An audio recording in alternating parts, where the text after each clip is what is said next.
Okay, two for one deal. I don't really know what I'm talking about in this video, but I didn't make one yesterday, so just recorded one. This is the second one. Wow, where do I start? I'm making progress in all the avenues that I've been setting out to make. I did 104 resumes in 25 days. I have 5 interviews lined up. They're now starting to trickle in, which is really cool. Um, I found I'm self-sabotaging a little bit, and a lot of times what that looks like is taking on too much, like pushing myself too much, and I'm learning how to cultivate a sense of compassion, self-compassion, right?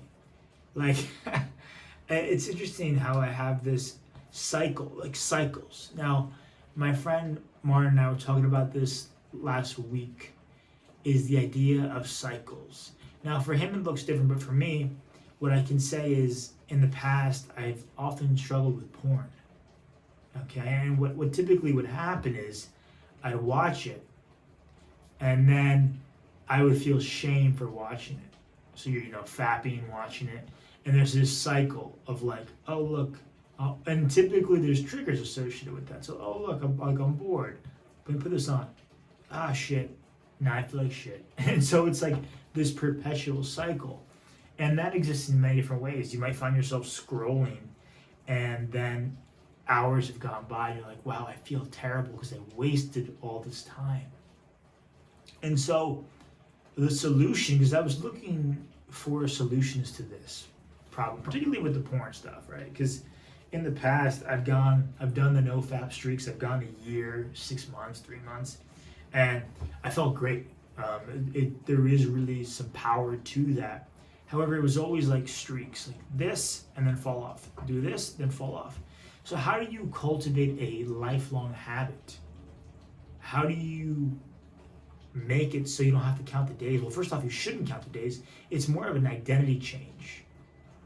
So instead of saying, Tony Robbins, I'm trying to think of the example Tony Robbins gave with smoking.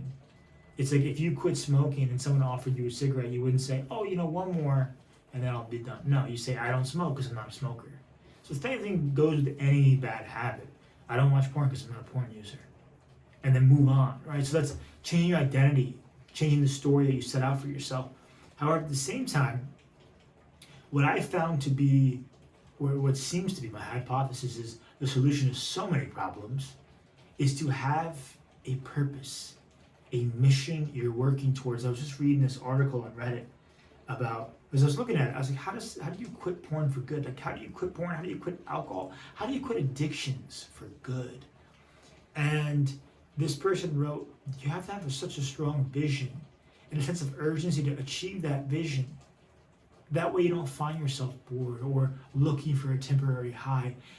And in my experience, the greatest time, like the times that I felt the greatest, personally by myself, have been the times when I've pushed myself past what I thought I was capable of. And I don't mean in the sense of doing more than I can accomplish in a day, like over encumbering myself with tasks or duties, but rather doing the hard things, as I mentioned, like the cold showers, going and working out, doing the things I said I was going to do.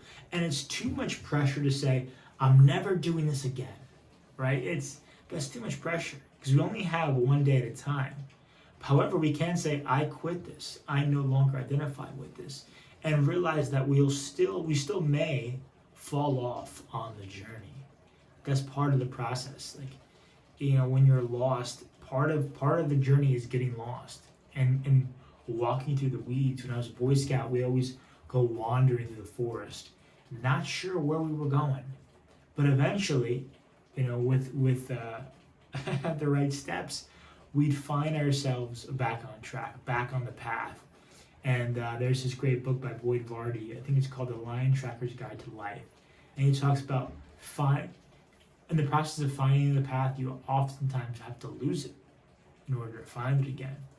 And so when you're approaching change, when you're becoming someone you've never been before, when you're doing things you've never done before, I'm stepping into a period right now of abundance, financial abundance, an abundance of dating options. Like I'm just stepping into abundance right now, and I feel it. It feels really good, and it's amazing to see like, wow, this is a lot easier than I thought. Not to discredit the work that goes into it and the work that I'm putting in, but things are a lot simpler than we make them out to be. And it's important too to be aware of triggers when it comes to breaking bad habits. Okay, when I do this, I tend to do this. When this happens, I tend to do this. For me, when I get bored, when I'm home and not having any plans, that's when things tend to go awry, right? So it's being aware of your triggers and how you can get back on that path. And so there was no set agenda for this video. I didn't have any theme in mind. Perhaps you find some value in these updates as well as just kind of the personal journey I'm going through on my own journey. Yeah, personal journey, yeah. So anyway, super tired right now. I'm going to go to bed in just a moment. But hopefully this has been of some value. I'm really proud of myself and thankful and grateful that you're watching this video and you're spending the time to do that. The cut's come a long way these past few weeks, months, and a lot of big things are ahead. So stay tuned.